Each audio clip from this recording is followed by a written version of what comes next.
The following presentation is brought to you by the Pride of ODU, the official NIL collective of Old Dominion Athletics. Be a monarchist. Join the Pride.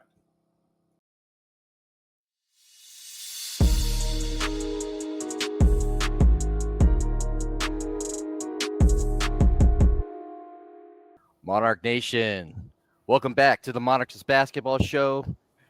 Coach, welcome to your show. Thank you. Awesome. So you guys just kicked off the season the other day playing Ball State.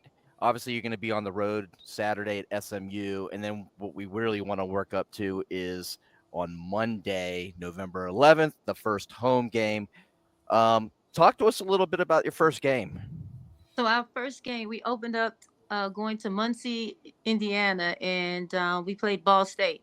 They're projected to be the champions of their conference, the MAC conference, and they were a very good team. They were a very good team. They kind of revamped their roster, and I believe they had 6 to 8 new players that came in, and they're very talented. They came from the ranks of the Power Four, and very quality players that they had.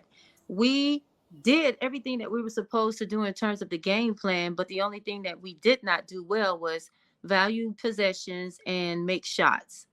We had more field goal attempts than them. We turned them over just as much as they turned us over. We probably put them on the foul line more times than I would like, but we still had an opportunity to win the game, even with 3 to 4 minutes left in the game. So I love the fact that our defense did what it's designed to do, even though it wasn't at its best. It wasn't working as optimally as we would have liked, but to hold a team that is averaging 70 to 80 points a game to 60, that really says a lot, especially when you're opening up your season. But I'm still very much encouraged because our team is still building. We have 10 new players, and we took a lot back to the drawing board today as we watched film. And some of the players were still eager. They wanted more film session after the film session. And we had another hour and a half long film session with some of the players after they finished with their academic commitments. And we really are doing a lot of teaching and getting down to the nitty gritty of what's going to help us be successful and go on a run.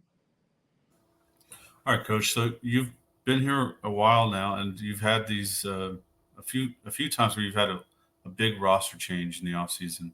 Yeah. So I'm guessing now you kind of have it in your mind of where you need to be at each point in the season, because we normally see you guys peaking around conference tournament time. Mm-hmm. What does that timeline look like for you of what your expectations are right now versus December, January, so on? Well, I think the outrageous expectation would be for us to be clicking on all cylinders at this point.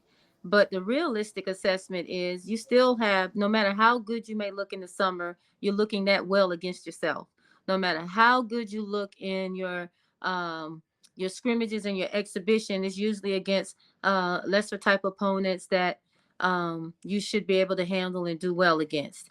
Now, at this point in the season that we're in, we have to be able to be honest with ourselves and to say, okay, no matter how good we feel about things, we still have a ways to go in terms of getting these 10 players acclimated on the floor with each other in a real game like situation, knowing that we may play exhibitions, we may play scrimmages, but still nothing competes with the actual game when all the lights are on and every win and every loss is counted. I feel like there's a level of respect that we have to show towards jitters and nervousness, because when you're bringing in JUCO players, you're bringing in fifth year seniors from other programs and they have 1 year left at this thing. And when you're bringing in true freshmen, everyone's experiencing this change for the first time. And we have an influx of players that are going through that transition. So there's a level of grace and patience that I have to add to everything that we're experiencing, and know that in the end, it's going to iron itself out. And we're going to find that right moment where we can hit cruise control and know that we're okay. All right. So this summer, Mike and I had the opportunity to come in and watch some practice, get to meet some of the players. What areas were you most focused on and improving over the summer and into the fall? This summertime, we put a heavy emphasis on the offensive end of the ball because we brought in a lot of very talented players that came from different programs. Either they were the MVP, leading scorer, or they were tops on their team in terms of their contributions on the floor.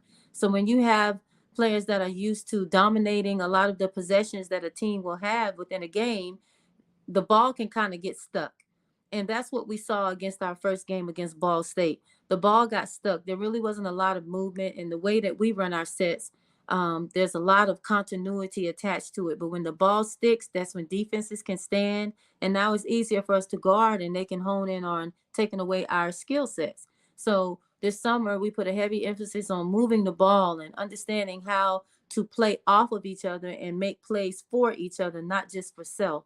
But in the Ball State game, we kind of went back to our factory settings, which was to lean on your own understanding and to get things done the way that you know how, rather than leaning on the understanding of what you've been giving in the time that you've been here at ODU. So we're still growing in that regard, but I still have complete faith that we're going to be okay.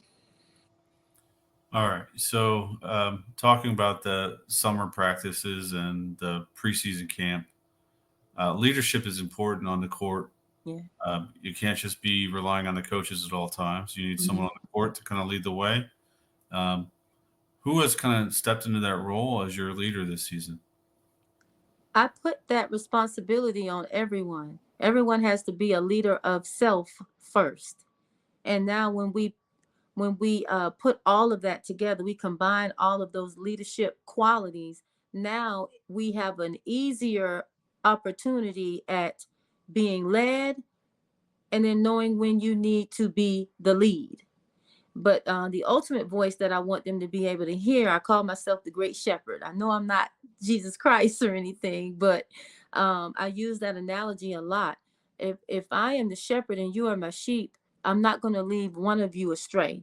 We're going to always make sure that we stop what we're doing to make room for everyone to be on this journey every step of the way, because everyone is that important. So the leadership starts from the top. And if I show them through example and through my words that everyone has that level of value, I'm hoping and praying that they can have those same type of conversation and emotions attached to it when they're leading amongst themselves. All right, Delisha. So you've had a lot of new faces come in, and so you evaluated them. You, Coach Rowland, going out. You see those players. You have expectations for those players on what they bring to the table. Yes. Is there a player or two that, let's say, surprised you after you got them on campus? They were with the team, something you weren't expecting, better, different, or so forth. Yeah, I would say it would be the play of Mariah Clayton. She's a true freshman out of Duncanville High School in Dallas, Texas. Although she was the MVP of their region, coming in as a freshman, you would think that, okay, she's going to hit some bumps and bruises and she's going to make some mistakes. But that young lady is just a dog in every positive way that you can express that sentiment. She's a dog. She's a go-getter. She's going to be aggressive. She's going to rebound. She's going to give you the effort that you need on the defensive end to feel comfortable with keeping her out there, regardless of the time scoring situation. And she was a bright spot for us in the Ball State game as we opened up the season on the road in the MAC Challenge.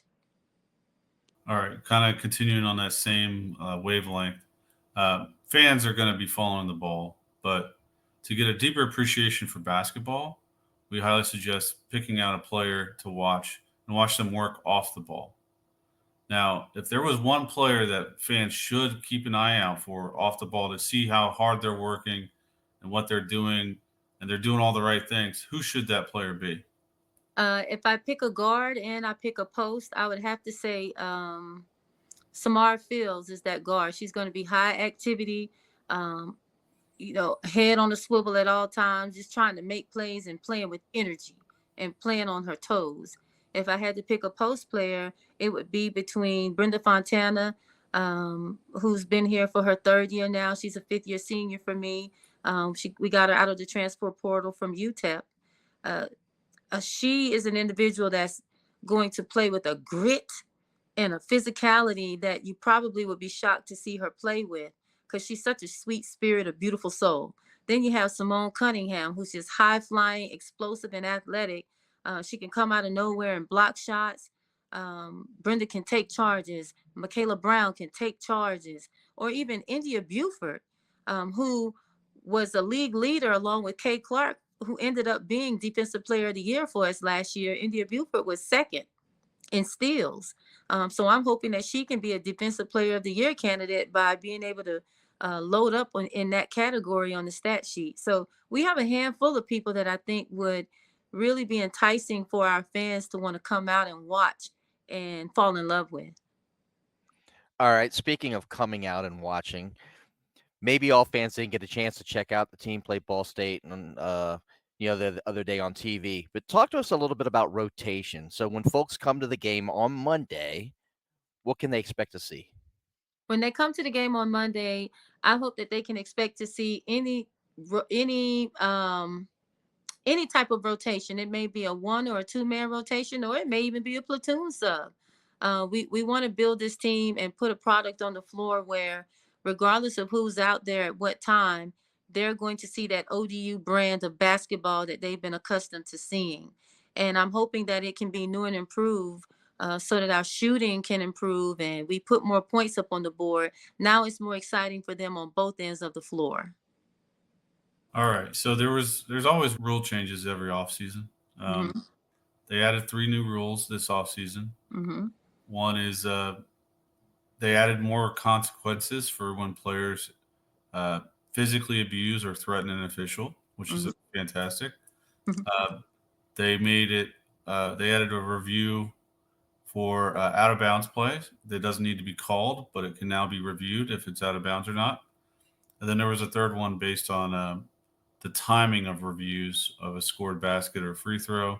It has to happen immediately versus all of that saying, we want to ask you, if is there a rule that you would like to see changed in college basketball?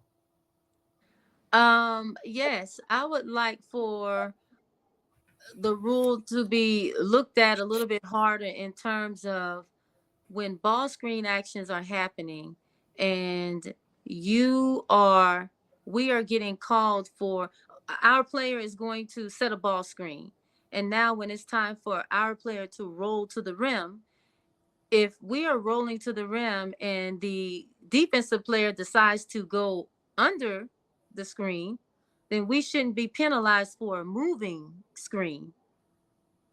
I feel like if the defender is going to go under in that traffic, then she made a conscious decision to go into the crowd and into the pathway of the offensive player. So the offensive player should have a freedom of movement, not the defensive player being protected in those circumstances. If we protect the offensive player when they have the ball, then we should protect the offensive player in an action within the area of the ball to be able to have a freedom of movement towards the rim too. I think a lot of the calls that the officials are targeting almost complement guard play. They can't forget about the big man or the big woman and the role that they play within the game. I think that's something that really needs to be looked at, and that's a funky gray area. A lot of coaches play to that when they know that we're about to set a screen and we're about to punish them on the inside. Then they'll just have their guard go under and then act like she's trying her hardest to get back to the top when actually she's not. We might have forced the switch, but then they penalize us for trying to roll that person down when she shouldn't have been down there anyway. Or maybe they were just switching. So they protect the guard, but they never protect the big. All right, Coach. So last week we saw the Sun Belt unveil some updates to the tournament. Yes. A lot of chatter on social media. Some people like the way they've got it out. Other people had some criticism against it. We asked Mike this question, so we're going to ask you this question. Do you like the way that the new format is? There pros, cons? What's your thoughts on it? I'm not opposed to it. I'm not opposed to it, number one, because I felt like the majority were going to vote that way. And then number two, if you're going to be a gambling person, bet on your team. It's a better circumstance for you if you happen to finish in the top 2 of the conference, then you get those coveted buys. And now you only have to play 2 games to get to a championship game and win a conference title and go into the NCAA tournament fresher than you would if you had to play 3, maybe 4. But if you happen to not finish first or second, then game on, because the same rules still apply. So I felt like it didn't hurt anything. It would only help you if you happen to be that person that finishes in the top 2. And I'm betting on us that we will. And so that's why my vote was a yes. All right, Coach. So we obviously have you on the show for the first time on the basketball show. We've had you on our podcast, but I don't think we've ever said it. We're going to be doing this all season long, and we're very excited to have you on every other week, rotating with Mike, to document this season and to show support for you guys. And a big part of support with ODU women's basketball is, one, buying tickets and going to games, and two, joining the collective to support these women as they play and compete to win games for Old Dominion University. So a big part of all of that comes with expectations. So fans, their expectations are going to be all over the place, but what are your expectations for this season? My expectations for this season is for us to pick up where we left off the year prior. I want us to be able to hit the floor with all cylinders clicking and running hard. I want us to be able to win the 50-50 balls. I want us to make the hustle plays, the multiple effort plays that fit the energy, the mindset of anyone from the 757, that hard hat that they put on, that blue collar type worker. We want to show that night in and night out when we're playing. Then when it comes to the engagement, I want our fans to feel connected with us because we are a part of this community just as much as they are a part of ours. We want to be able to go out in the community and support them and their businesses. And we want them to be able to come and support us in return by buying season tickets to come to the games and cheer us on and support us. Our season tickets sales, I want it to increase. I want it to increase. I need for it to increase because that's going to be so important for our fans to be that sixth man and that sixth woman that we so desperately need when it's those critical moments of the game and we need the place to be loud. And that type of energy shift can change the entire atmosphere within Chartway Arena. Then on top of that, when you look at our floor seating, everyone is excited about the product that we're putting on the floor since I've been here because season ticket sales have increased every year.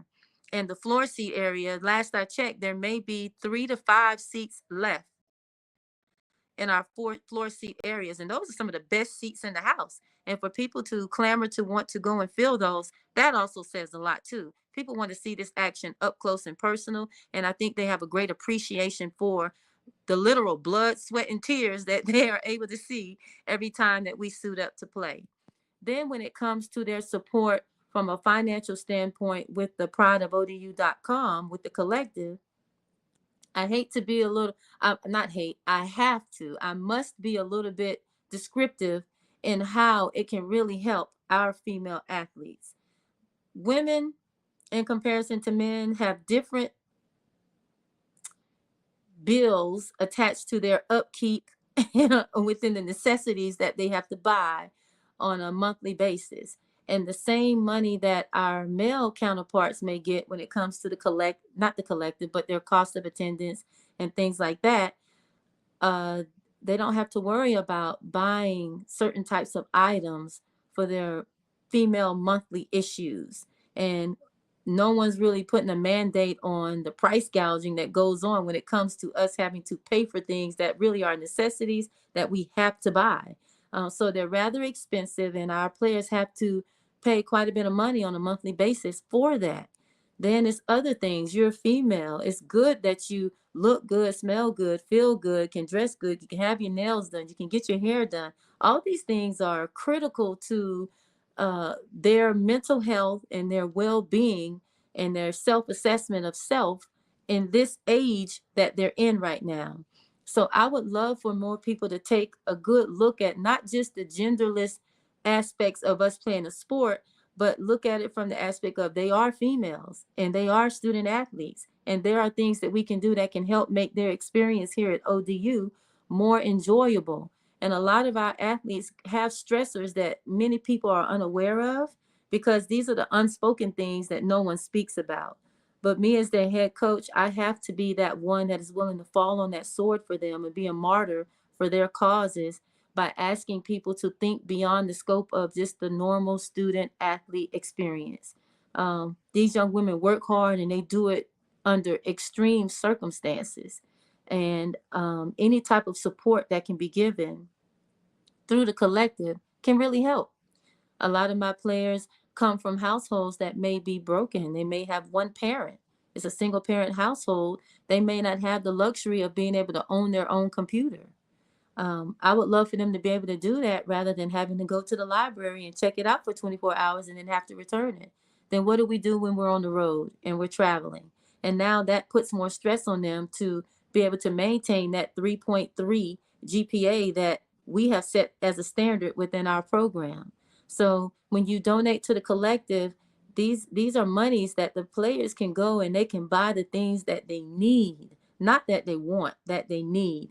And we do a great job of helping them with their financial literacy. We bring in different CEOs and high-ranking officials from banking institutions to come and teach them how to manage their money well.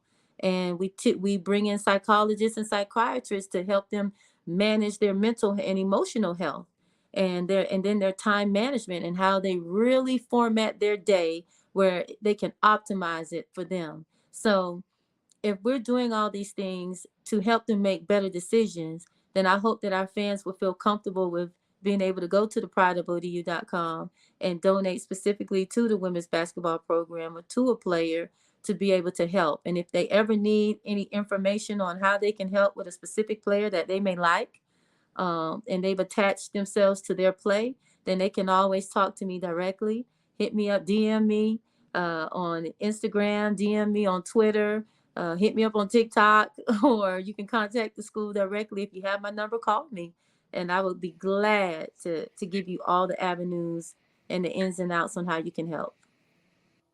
Thank you so much for that, Coach. You're on TikTok? I am. All right. Well, for the fans who are looking for it, go to theprideofodu.com. This show is brought to you by theprideofodu.com, and people that are joining help support us to bring this content. You can join for as little as $7.57 a month to support these women and our athletes in Old Dominion. It all goes to a good cause, and it's our Monarchs. So please join. Thank you so much for joining us tonight. We can't wait to do this all season long. And good luck this weekend. And we can't wait to see you on Monday at the TED. Thank you. Look, I'm looking forward to it, and I want people to come out and get those butts in those seats and really show support. It's going to be an exciting season. Support both the men's and women's programs. You know, when we're home, they're away. When they're away, we're home. Great opportunity for you to get your feel on some great basketball. And we have quite a few double headers this year, too. So we would love to see you guys either stay through the duration of our game into theirs, or when it's flipped, stay through the duration of theirs and then to ours. Absolutely. We can't wait for those doubleheaders. It's going to be a great day on campus every time those games are going on. Yes. Support Old Dominion basketball. There we go. All right. Thanks again, Delisha. Thank you. Go Monarchs. Go Monarchs.